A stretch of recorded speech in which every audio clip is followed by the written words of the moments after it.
Obrigada, Raíssa.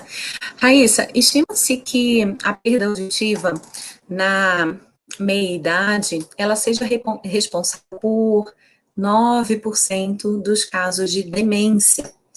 A perda auditiva adquirida, ela é mais comumente causada por um dano coclear, uma lesão na cóclea, enquanto a demência normalmente é devido a uma degeneração cortical, né? Ela começa no córtex. Isso levanta uma questão de como é que os dois estão relacionados, a perda auditiva e a demência. Essa é uma questão crucial do ponto de vista teórico, mas uma vez que existem várias vias biológicas, psicológicas, que podem ligar essa função auditiva periférica e mudanças corticais associadas à demência, a gente pode discutir um pouquinho esse assunto, né? Eu acho que vai ser o tema da nossa live de hoje. E também tem implicações práticas, não só teóricas. E, embora seja difícil, né, quase impossível remediar a degradação cortical, porque isso é natural, é fisiológico, a perda auditiva ela é amplamente tratável, tanto com aparelhos auditivos, implantes cocleares e outras próteses semi-implantáveis e, eventualmente, dependendo do tipo da perda auditiva, a origem da lesão, até outro tipo de tratamento médico. Então, a compreensão desses mecanismos que ligam os dois, a perda auditiva e a demência, poderia ter uma ampla importância aí para a saúde pública.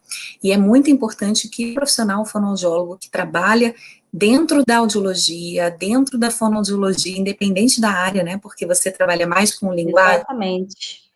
neurologia, né, também precisa ter esse conhecimento, que afinal de contas você trabalha muito com idosos, né, e a gente está falando da mesma pessoa, só que sob pontos de vista diferentes, né? Então, eu acredito muito que a nossa live vai ser muito pertinente por conta disso. Nós vamos trazer dois olhares para o mesmo indivíduo, né? A mesma pessoa. Então, eu gostaria, depois de trazer esse pensamento inicial, de iniciar o nosso bate-papo diferenciando o que seria um declínio cognitivo, o que seria uma demência, o Alzheimer, mal de Alzheimer é o que? Um declínio cognitivo é uma demência? Existem diferentes tipos de demência? Quais são as principais características? Então, eu gostaria muito que você começasse falando sobre isso. Claro, eu queria colocar, né, a importância desse assunto, né, porque a gente sabe que a população idosa, não somente no Brasil, mas como no mundo também, né, ela está crescente, né, a gente está com aumento aí de expectativa de vida. Atualmente, dizem, né, algumas pesquisas que a gente tem em torno de 35 a 45 milhões de pessoas com demências confirmadas, e a gente pensa, né, com esse aumento aí, né, dos idosos, né, a gente pensa aí que em 2050 a gente vai quase duplicar, né, a quantidade de idosos que a gente tem aí no mundo, que a gente vai chegar a 130 milhões de pessoas com demências confirmadas. Então, pensa aí que nós vamos praticamente triplicar, né, a quantidade, né, de pacientes idosos né, com riscos, né, maiores para demências, e principalmente países em desenvolvimento, né, tem mais chances, né, esses idosos têm mais chances de estar evoluindo para uma demência. Então, por isso que é muito importante, né, a gente ficar bastante atento aos assuntos, né, aos assuntos relacionados aos idosos. Agora, falando um pouquinho aí, né, sobre essa diferença, o que que é o declínio cognitivo, o que que é a demência?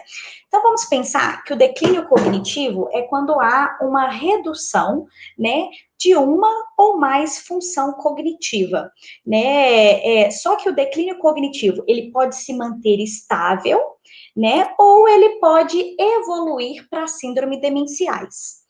Então, falando um pouquinho aí sobre quais são essas funções cognitivas, né, é, que podem serem diminuídas, né, nesse sentido, principalmente são a atenção, a memória a gente tem aí memória de trabalho, memória de curto e longo prazo, né, as memórias episódicas. Temos também a linguagem, desde a sua percepção, expressão, da linguagem, a percepção, que entra a percepção auditiva, a percepção visual, a percepção tátil. Também, né, outras funções cognitivas, as gnosias, né, que são a capacidade de reconhecimento, as praxias, que são os movimentos complexos, e também as funções cognitivas, né, que é o raciocínio, a fluência. Então, todas essas questões, quando a gente tem uma diminuição dessas funções cognitivas, a gente dá o nome, então, de declínio cognitivo. Como falei, ela pode permanecer estável ou evoluir para as síndromes demenciais. Quando ela permanece, né, quando está no início, quando as pessoas começam a perceber, né, essa alteração nessas funções cognitivas, geralmente a gente dá o nome de comprometimento cognitivo leve. E ela divide em 3 áreas, né? Nós temos comprometimento cognitivo amnésico, que é quando né, o paciente começa com aquela queixa, nossa, estou começando a esquecer a chave na hora que eu saio na porta. Ah, de vez em quando eu esqueço o fogo ligado. E geralmente tem um familiar que confirma isso, mas que ela não evolui, né? Vamos pensar aí que esse estágio inicial, ela se mantém estável, né? E para não evoluir, né, para uma demência, a gente tem que lembrar que o idoso ele vai manter aí a sua independência e a sua autonomia também. Então a gente tem aí o comprometimento cognitivo leve amnésico. Em seguida, o comprometimento cognitivo leve de uma função cognitiva que não memória, né? Então, entrando aí todas as outras questões, atenção, linguagem, percepção, gnosias ou funções executivas. E, terceiramente, temos o comprometimento cognitivo de múltiplos domínios cognitivos, que é quando esse paciente ele pode vir a ter mais de uma função cognitiva com rebaixamento, só que ele se mantém estável. Novamente dizendo, se há uma progressão, uma evolução, é onde a gente começa a pensar nas síndromes demenciais. Deu para entender?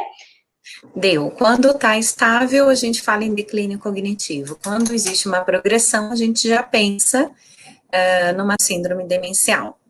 Perfeito. Isso. Ótimo, né? Então, a gente tem as principais síndromes demenciais aí. Então, primeiramente, quando a gente pensa o paciente aí com aquele comprometimento cognitivo leve amnésico, né, que ele começa com uma alteração da memória, a gente pode pensar que esse paciente, provavelmente, se há uma progressão, pode ocorrer uma progressão mais provável de uma demência de Alzheimer. Por quê?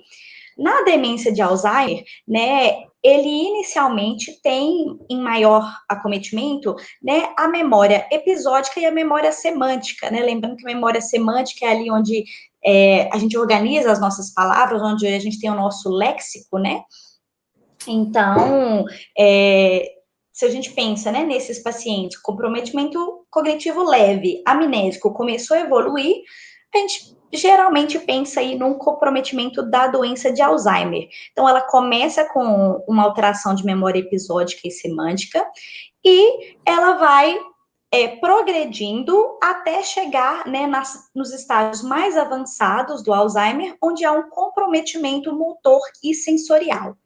Porém, a sua progressão é lenta, né, e os tratamentos são realizados de acordo com os sintomas do paciente. Tem uma Raíssa, que é muito boa. Eu acho bacana já falar sobre isso. Existe idade para aparecer um declínio cognitivo ou uma síndrome demencial? É só nos idosos? A partir de que idade, mais ou menos? Como é que funciona isso? Geralmente, né, ocorre em pacientes acima, a gente começa a perceber esse comprometimento, quando a gente pensa num comprometimento natural, vamos dizer assim, a gente pensa nos idosos acima de 70 anos. Só que pode ocorrer sim, não estou falando que não ocorre, mas pode sim ocorrer o declínio cognitivo em pacientes mais novos, né? A gente já viu casos aí de demência, doença de Alzheimer em pacientes mais novos, quando ela comete os pacientes mais novos, né, seus a gente pensando aí de 35, 45, 50 anos, essas pessoas às vezes têm uma progressão até mais rápida do que os pacientes que iniciam tardiamente.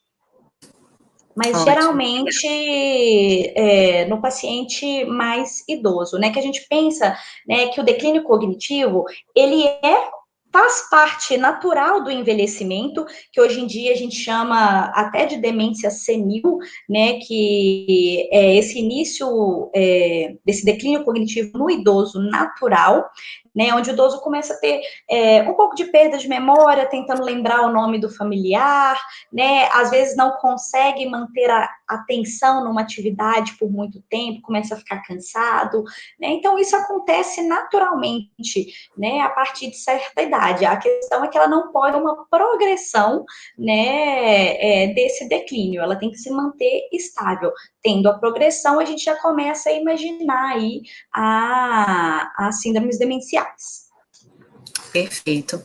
Raíssa, a gente tem visto aí inúmeras pesquisas, publicações e até mesmo postagens, né, de profissionais da área da saúde ou não, relacionando a perda auditiva com a demência, né, quadros demenciais ou até mesmo declínios cognitivos. E aí a gente já começa a ver já essa distinção, né, que tem trabalhos que mostram relações com a demência, outros com declínios cognitivos, aí já começa a primeira diferença, né, entre eles. Mas, de qualquer forma, a gente vê que na prática clínica isso realmente acontece, né? O difícil está entender qual é essa relação e quem começou primeiro, né? Porque a gente está falando aqui, na maioria, idosos, e quem foi que começou primeiro a atuar ali naquele cérebro, né? Se foi desencadeada uma perda de audição primeiro, que levou a uma privação sensorial, levou uma mudança cortical, ou a gente está falando de um quadro, um declínio cognitivo que estava estabilizado, de repente virou uma síndrome demencial que começou a progredir, e aí a perda auditiva veio depois em função dela ou não. Enfim, existem inúmeras pesquisas tentando não só relacionar a perda auditiva com os quadros demenciais, mas também tentando entender o que veio primeiro, o que veio depois, né? Bom,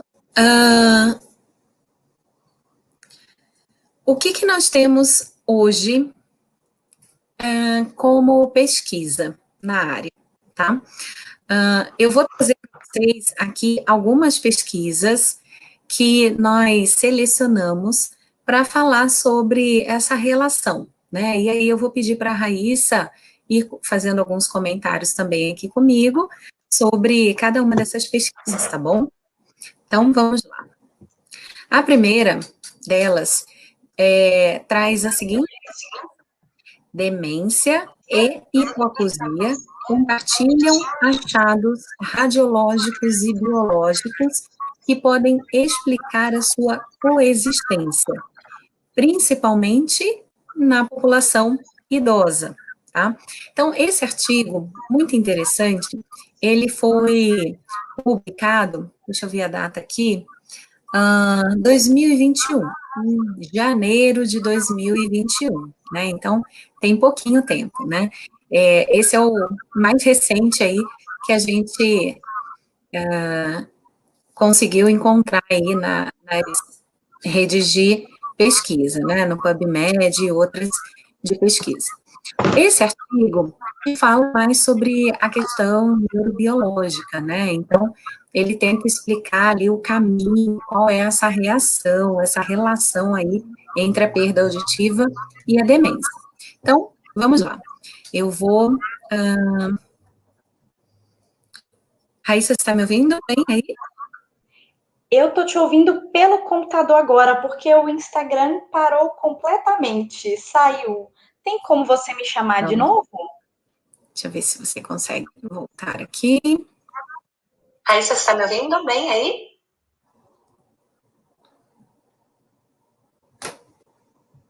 Eu acho que agora que deu alguma coisa no... Vamos lá. Deixa eu ver se... Pronto, vamos lá.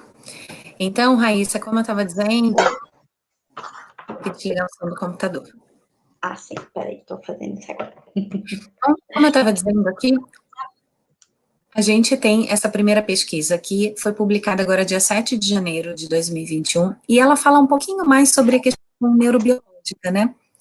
Sobre a relação da demência e da hipoacusia, que eles chamaram, né? Mas a perda auditiva, sobre o médico, radiológico, biológico. Você deu uma lida nessa pesquisa, né? E o que você achou dela? Conta aí pra gente. Então, principalmente uma das grandes questões, né, dos achados biológicos é a questão da atrofia cerebral, né? Como na perda auditiva, geralmente a gente tem aí a atrofia da região temporal, né? A gente pensa aí no córtex auditivo, eu fiz até um desenho, não sei se está dando para vocês verem aí, eu estou mostrando aqui, está dando para ver nos dois? Conseguem ver um pouquinho? Isso, ótimo. Não reparem que meu cérebro parece um poodle, tá? Mas Mas aqui, né, quando a gente pensa, então, né, na atrofia, a gente pensa na região do córtex auditivo, que está aí na região temporal, a gente pensa que ela é organizada, né, tonotopicamente, né, de acordo com as nossas frequências, mas quando essa atrofia, ela ocorre por perda de sinapses e morte neuronal.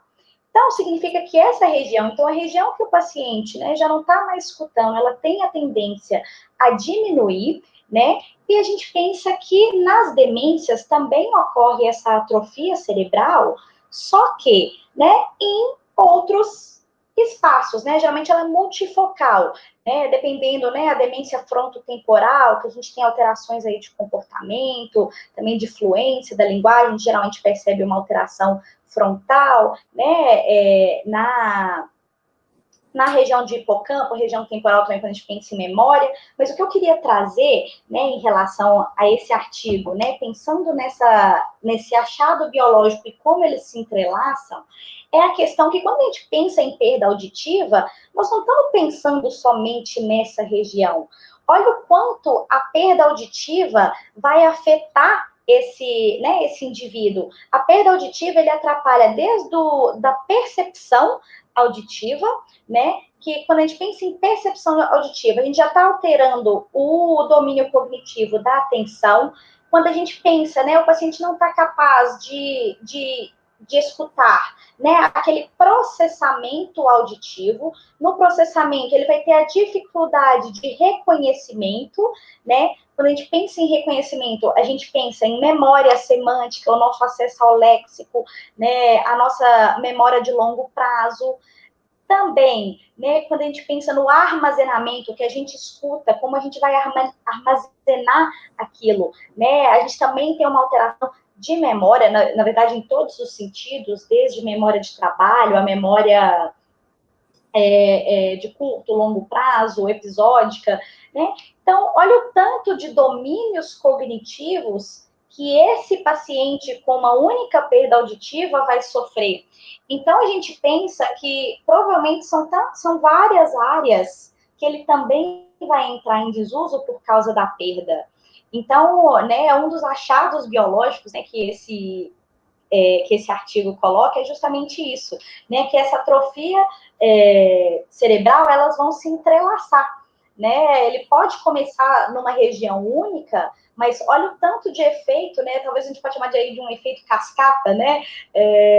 Começa em um e na hora que a gente vê, a gente já alterou tantas outras questões, não somente a percepção auditiva, que é uma das funções cognitivas, mas como também a atenção, memória, né? E várias outras questões aí, né? Quando a gente pensa. Então, esse foi um achado super legal e eu queria entrelaçar, né? Demonstrar como essa atrofia cerebral entrelaçam entre os dois, porque há perda, né, de sinapses, perda de conexões em tantas áreas que se entrelaçam com as áreas das demências. Né? Então, isso é uma possibilidade, né? A gente tem que colocar isso, que isso é uma hipótese, né? Nada, vamos dizer, 100% Conclusivo ainda, né? conclusivo. Então, eu só queria demonstrar para vocês como que essas áreas, né, se entrelaçam. E esse Ou é um seja, dos achados. Traduzindo isso daqui numa linguagem mais audiológica, eu diria que uma coisa, nós sabemos que uma coisa é você perceber o som, outra coisa é você escutar, você entender, né? Então, a gente sabe que a tarefa de reconhecimento de fala, para você compreender, entender o que as pessoas estão falando, e aí, quanto maior o ambiente, quanto mais complexo, acusticamente falando, né, é o ambiente, mais tarefas cognitivas são importantes, mais tarefas de processamento auditivo são importantes, e maior é a área de atuação aí do nosso córtex, né, sendo acionadas aí para determinada função.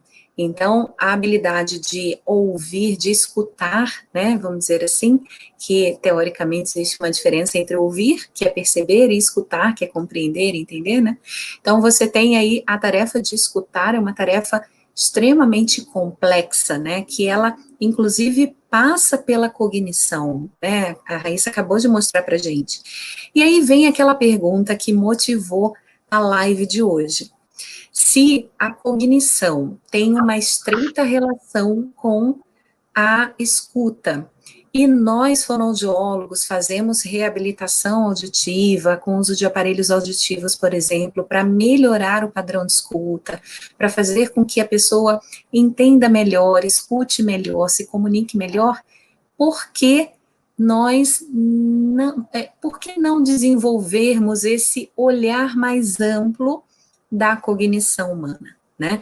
Eu sei que a gente tem um pouquinho disso na nossa graduação, a gente corre atrás de estudos, pesquisa, cursos, mas, inclusive, existe uma corrente bem grande de audiologistas, especialmente fora do Brasil, que tem trabalhado com a cognição de uma forma sistemática dentro do consultório, dentro da reabilitação auditiva, e está na hora da gente começar a pensar nesse assunto, não só pensar, né, passou da hora até, de nós começarmos a trabalhar também com esse outro aspecto, né, não se trata apenas de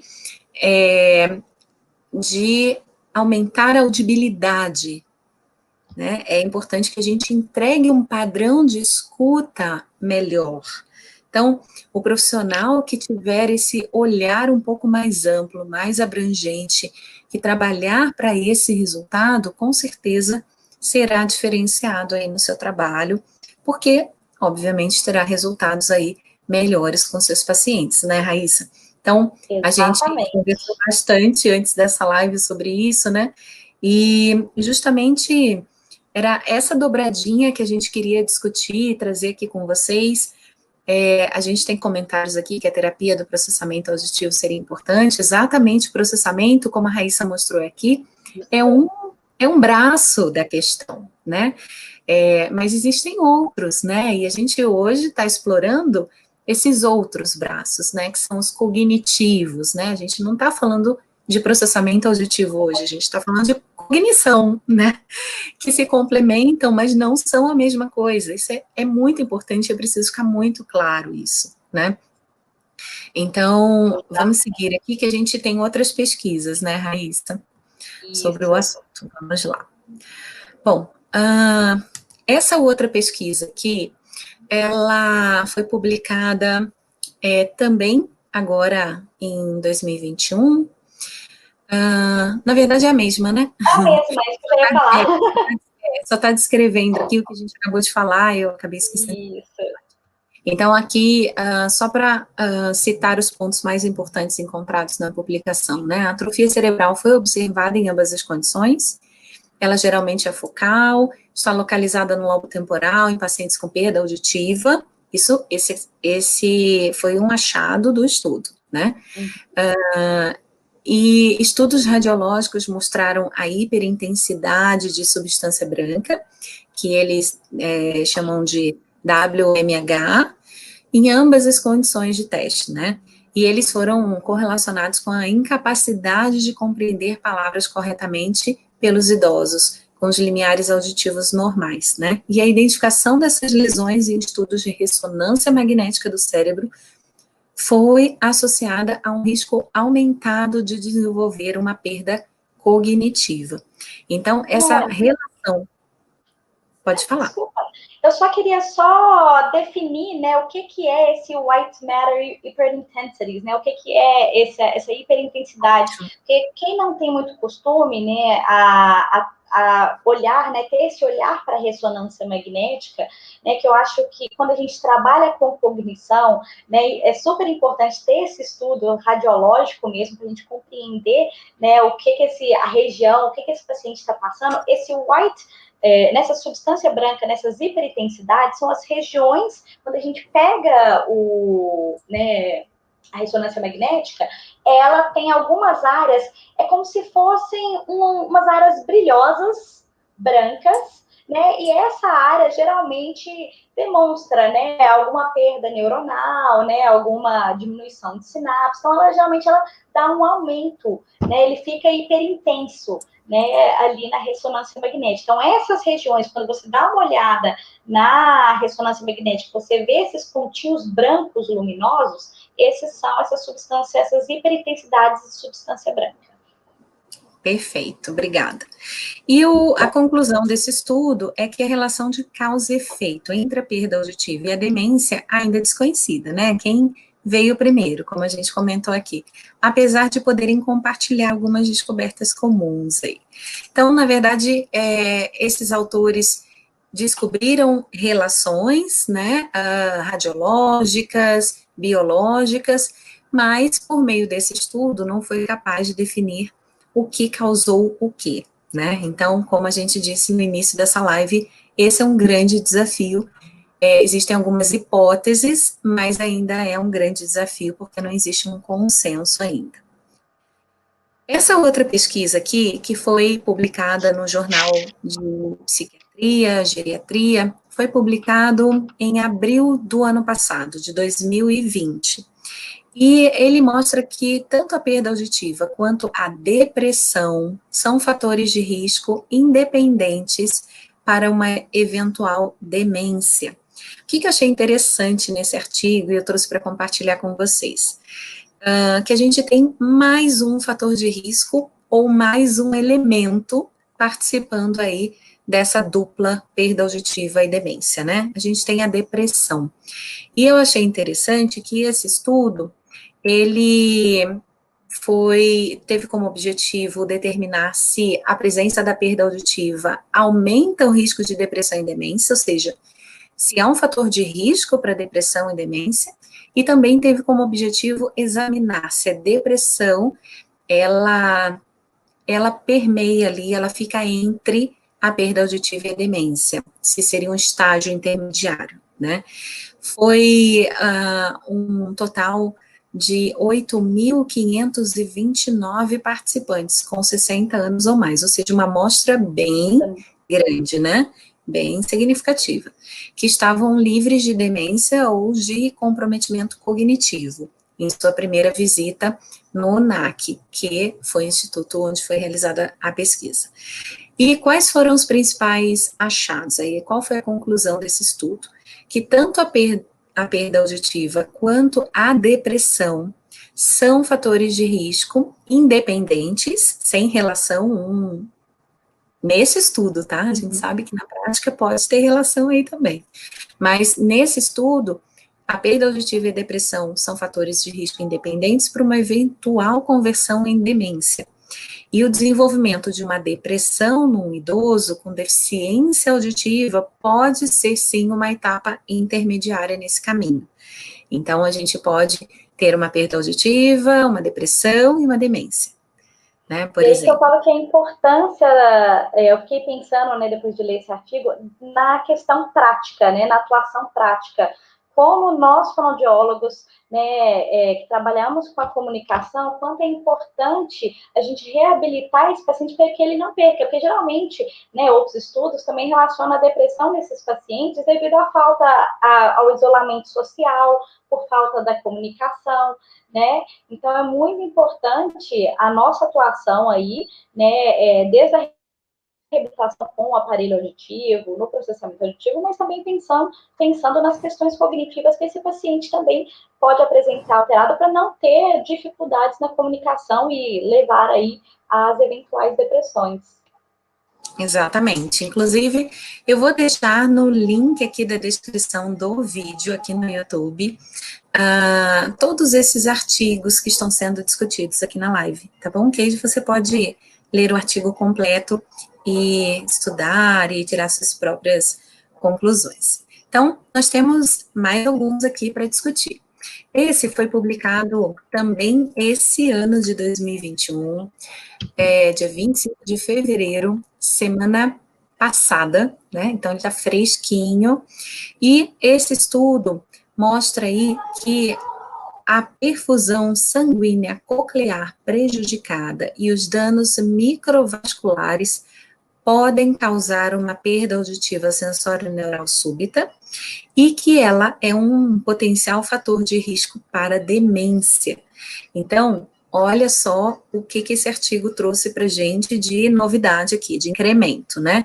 A gente agora está falando de circulação sanguínea, de danos microvasculares, espalhando por todo o córtex aí, né? E a gente já falou, a Raíssa mostrou para a gente um esquema que ela preparou aí com carinho para nossa live, mostrando aí que existe um acometimento em todas as regiões, ela não está focada no córtex auditivo, né?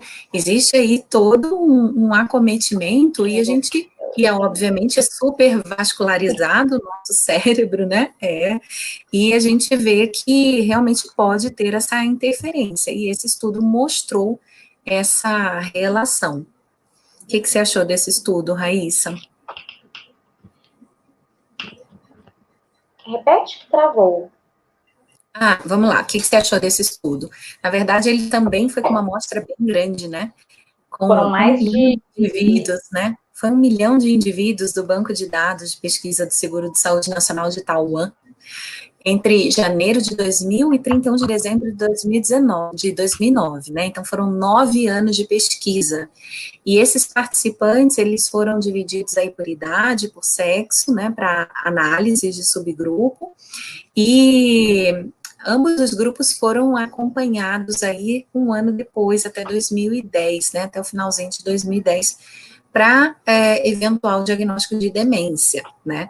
E aí foi encontrado que os pacientes com perda auditiva sensório-neural tinham 1,39 vezes mais probabilidade de desenvolver uma demência do que aqueles sem surdez sensório-neural. E que pacientes com esse tipo de perda auditiva, especialmente mulheres com idade aí abaixo de 65 anos, foram associados a maior risco de demência do que aqueles sem a surdez sensório-neural. Então, a gente já começa a ver aí bem específicos, né, até por faixa etária. Isso, por faixa etária e por sexo também, né, que eu achei isso extremamente diferente, né, uma novidade, né, um artigo bem novo, né. Eu fiquei, na verdade, eu quero perguntar para você aí mais como audiologista, né, para a gente falar um pouquinho quais são as perdas no idoso, né? O que a gente mais vê aí no idoso, né? Que geralmente são as perdas neurosensoriais, né? Que acometem esse grupo, né? E como, então, se a gente percebe que esse grupo, então, eles vão ter aí 1,39 vezes mais chances, né, de evoluir para a demência. Exatamente. A presbiacusia, que é o envelhecimento da audição, né, que é algo esperado que se ocorra aí com o passar dos anos, né, nos idosos, ela ocasiona uma perda auditiva do tipo neurosensorial ou sensório-neural, né? Então, ela, sem dúvida alguma, é a mais comum, porque é a característica do envelhecimento da cóclea, do sistema auditivo, né, de toda a via auditiva, enfim, envelhecimento, né. Então, ela realmente é o tipo mais comum que acomete os idosos. E a gente vê que, Mônica, não dá para evitar uma presbiacusia? Não dá para evitar uma presbiacusia, né, porque é própria do envelhecimento, mas o que dá para a gente fazer é evitar outros outras causas de lesão que fazem com que a gente desenvolva uma sensório neural. Por exemplo, exposição a sons intensos sem proteção, né, que essa é a causa mais comum e a causa que traz mais impacto aí na vida das pessoas, na sociedade, na saúde pública, enfim, porque é um risco iminente, né, e a gente tem vários casos de associação de perda auditiva por nível de pressão sonora elevado, né, que a gente chama de PAIMPS, ou então uma perda auditiva induzida por ruído, né, que antigamente se falava assim, associada com uma presbiacusia, né, que também pode acontecer. Então, se a gente pode evitar uma perda auditiva sensório-neural, especialmente por ruído, que dá para ser evitada, né, é importante, porque existe 1,39 vezes mais probabilidade de desenvolver a demência. Exato. E aí, esse estudo mostrou, Raíssa, para gente que, especialmente mulheres com idade abaixo de 65 anos, ou seja, não seria só uma presbiacusia, né? Então, seria uma perda auditiva devido a outros fatores que ocasionam essa lesão coclear, uma lesão retrococlear, né? Então, não só o envelhecimento, né? Que abaixo dos 65 anos a gente não pensa muito nisso. Verdade. Na presbiacusia. Tem uma pergunta aqui da Mara Jorge. Por meio da ressonância funcional, já é possível verificar a perda neuronal, nenhuma atividade nas áreas auditivas corticais primárias, bem como na área de Wernicke, antes da adaptação de aparelhos auditivos e reabilitação auditiva, quando comparados com o grupo controle, pessoas com condição normal. Foi um comentário aqui. Legal. Obrigada, Mara, pelo seu comentário. Cris, que bom ter você aqui, obrigada pela sua presença. Legal.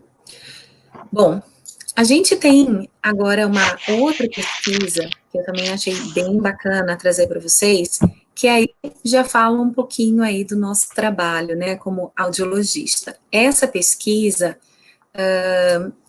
foi publicada no Audiology.org, né, que é da Academia Americana de Audiologia, e ela foi projetada para estudar a forma como os audiologistas estão atendendo ao declínio cognitivo em seus pacientes. E ela ilustra a necessidade de aumentar as oportunidades de desenvolvimento profissional e desenvolver caminhos de referência claros em relação ao declínio cognitivo. Eu achei muito bacana trazer isso aqui para vocês, porque, né,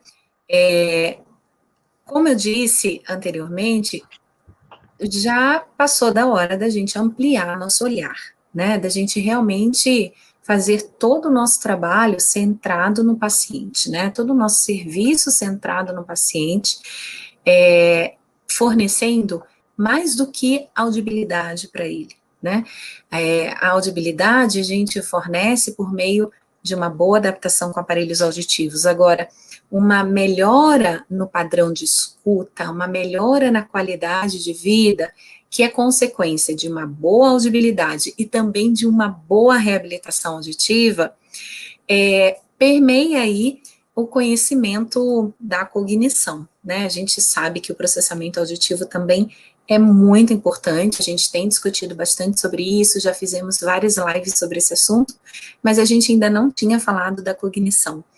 E a Academia Americana de Audiologia, ela sugere que seja feita uma triagem cognitiva, né? Então, tá na hora da gente realmente parar para olhar isso, né? E quando eu convidei a Raíssa, eu pedi para ela também falar sobre os testes e a triagem cognitiva, e exatamente isso que a gente vai começar a falar agora. Raíssa, a Academia Americana de Audiologia sugere Mini-Mental, por exemplo, que é um exame do estado mental, né? A gente usa o Mini-Mental aqui no Brasil. Você recomenda essa triagem? Qualquer fonoaudiólogo pode usar essa triagem, desde que familiarizado com ela, claro, minimamente treinado, né? Ela traz resultados interessantes para o nosso olhar, para ampliar o nosso olhar, o nosso serviço. Conta um pouquinho aí para a gente, por favor. Sim, hoje, né, nós temos dois grandes testes, né, que é o Mini-Mental do estado mental, e hoje também temos o Montreal Cognitive Assessment, mas aqui no Brasil a gente tem a tendência, né, de usar mais, porque, se eu não me engano, o Montreal, ele ainda não é oficialmente traduzido para o português. Então, a Não, gente esse é o recomendado usa. pela academia, só. Lá, né? Exatamente, isso. Então, aqui a gente usa o Mini-Mental. Eu vi até que perguntaram isso, você acha que ainda é um bom exame? É o que eu utilizo, também ele é amplamente um dos maiores utilizados em pesquisa, né, hoje em dia. O bom dele é que ele avalia, né, vários domínios cognitivos, né, desde orientação temporal e espacial, né, memória de evocação, que é essa memória de trabalho, né, de retenção rápida, né, de atenção e cálculo, pensando aí nas funções executivas, e também, né, de forma rápida, né, a linguagem receptiva e expressiva. Hoje em dia, tem várias pesquisas novas aí, ele é um teste de 30 pontos, e ele hoje, eu queria falar que tem várias pesquisas que às vezes trazem novas formas de avaliar. Eu, Raíssa, utilizo a forma original do Mini-Mental, né, que é os 30 pontos. Eu vou falar aí com vocês, né, qual que é essa pontuação e o que elas significam, né, dentro do quadro, né? Hoje em dia tem várias pesquisas, basta você pegar o Mini-Mental, se você tem interesse, se você encontrou uma pesquisa que você acha que é mais pertinente aquilo que você vai avaliar, de acordo com o seu olhar. Então, eu falo que de score, hoje, ele difere em vários pontos, mas ele tem um score original, que é o que eu utilizo, e eu ainda considero um bom meio de triagem, né? A gente não pode nem chamar de avaliação, que ele é um teste rápido somente para a gente fazer uma triagem rápida das funções cognitivas. Então, em relação à interpretação desse teste, né? Então, vamos pensar aí que ele tem 30 pontos, né? Ele tem um valor global. Quando pensamos que o indivíduo tirou de 25 a 30 pontos, a gente pode considerar que ele tem baixas chances de demência. Mas só porque ele tirou 26, 28, não significa que é um paciente, ele foi bem, não tem nada. A gente tem que olhar esse paciente como um todo, né? Então, por mim, eu diria que não somente a triagem, mas como também uma boa anamnese desse paciente, né? Que eu acho que faz parte, né, já da avaliação auditiva, que você vai olhar para outras questões, né, além somente dos valores audiométricos, né? O que você Então, pergunta numa anamnese que te faz desconfiar de um declínio cognitivo ou um quadro demencial? Primeiro, né, a gente sempre faz as perguntas básicas que também lembra de direcionar isso ao paciente, porque muitas vezes tem um familiar do lado, né, a gente quer direcionar E sempre responde por ele. quem responde por ele. Então, assim, no primeiro momento, é o que eu sempre faço, assim, ó, nesse momento eu vou pedir para ele responder. Se ele não conseguir, eu direciono a você, né? Então, eu sempre tomo esse cuidado na hora de questionar o paciente, né? E também lembrar que a Lancet Commission, né, ele tem os vários fatores, né, fatores de risco que podem levar à demência. Então, eu acho que eles são super importantes fazerem parte da anamnese, né? Que é desde o nível educacional. Então, o nível educacional mais baixo pode levar, né? É um dos fatores de risco, hipertensão, a própria perda auditiva, tabagismo. Hoje em dia acrescentou também, né, aumento do consumo de álcool na Idade Média, se já teve traumatismo craniano, né, obesidade, depressão, se é um paciente que se movimenta, se ele é sedentário, né, presença de diabetes, como que é o contato social desse paciente. Então, eu acho que, principalmente, esses fatores de risco devem estar presentes na nossa anamnese. Ótimo. Muito bom, Raíssa. E aí, qualquer fonoaudiólogo pode aplicar o Mini-Mental? Sim, desde que você compreenda, né, o teste, faça um estudo, né, das diferentes áreas que ele avalia, né, e também em relação à pontuação, né, ficar atenta tanto a como esse paciente está, né, pensando também em questão de independência e autonomia desse paciente. E o legal, uma coisa que eu acho muito bom do audiologista é que vocês pegam esse paciente periodicamente. E essa triagem, ela deve ser feita periódica, porque a gente vai ver, se eu vejo só um resultado, eu sei como ele está ali no momento. Né? Às vezes um paciente que acertou 28 num primeiro momento, pode ser que daqui a um tempo ele vai, na próxima vez, daqui 6 meses, esse paciente teve um score de 25, mas por quê? Vamos tentar pensar, por que esse paciente, qual área que ele não está indo bem? É memória? É atencional? Né? Então, a gente tem que fazer essa correlação. E vocês que estão com esses pacientes de forma periódica, que é importante fazer essa triagem. Eu deixei aqui na tela o site onde a gente tem aí uma publicação de 2020 com os novos fatores de risco para demência, né, do The Lancet Commission, que a Raíssa acabou de comentar aqui com a gente, e é muito importante, eu vou deixar na descrição do vídeo aqui também o link para que vocês tenham acesso, leiam, porque realmente são pontos que, se você encontrar na anamnese, você já tem que ficar de olho aí. Raíssa, para a gente finalizar a nossa live, a gente vai falar um pouquinho sobre reabilitação aqui, bem pouquinho, porque é claro que vai ficar essa curiosidade, né? Quando é que a gente encaminha o paciente para uma reabilitação cognitiva, e para quem a gente deve encaminhar, né? Quem é o profissional que trabalha com isso? Então, em que momento e para quem? Porque até uma determinada etapa, dependendo dos achados, a gente consegue orientar a família, fazer alguns exercícios, né? Mas até que ponto a gente pode ir, né? Conta um pouquinho pra gente. Exatamente. Então, a partir do momento, né, que a gente levanta essa suspeita, né, que a gente percebe que esse paciente, olha, eu acho que eu devo encaminhar para fazer a real avaliação cognitiva, né, que a gente tem vários outros testes, né, que a gente pode aplicar, eu sempre questiono, primeiramente, se esse paciente já está em acompanhamento com algum neurologista, né, se ele já tiver esse encaminhamento, eu tento conversar com o neurologista em primeiro lugar, né, para ver qual que é o pensamento dele, o que ele está achando da evolução desse paciente, se ele já está em contato com esse paciente há mais tempo, e, sendo necessário, a gente encaminha, então, para uma avaliação neuropsicológica completa. Então, é o neuropsicólogo que vai conseguir fazer toda a avaliação completa cognitiva desse paciente.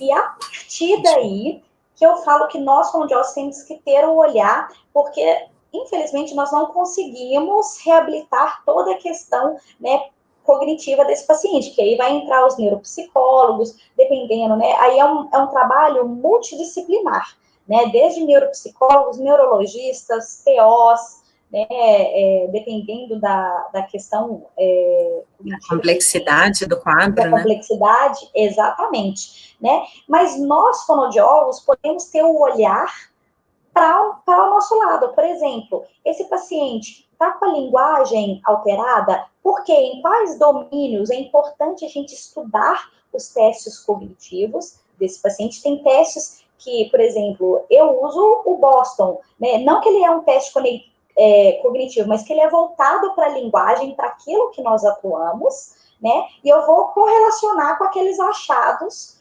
que foi descrito pela neuropsicóloga.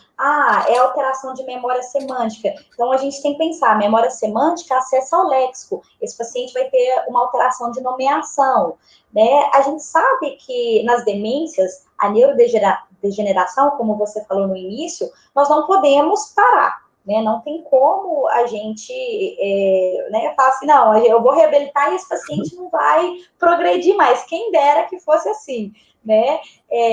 Mas hoje a gente pode pensar que mesmo que esse paciente apresente a neurodegeneração, ainda existe a neuroplasticidade, que eu acho que é um assunto até para uma outra live aí, a gente pensar, né, numa terapia baseada na neuroplasticidade, como a gente ainda consegue, né, trabalhar, né, um aumento, esse paciente ainda tem ganhos, por mais que ele está aí, né, em processo de neurodegeneração, ele ainda consegue ter um ganho cognitivo. E a gente tem que pensar para o nosso lado também, né?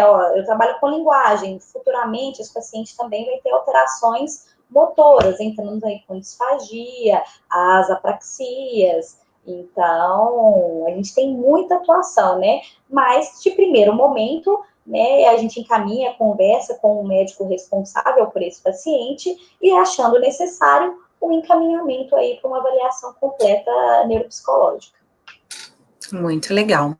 Raíssa, muito obrigada.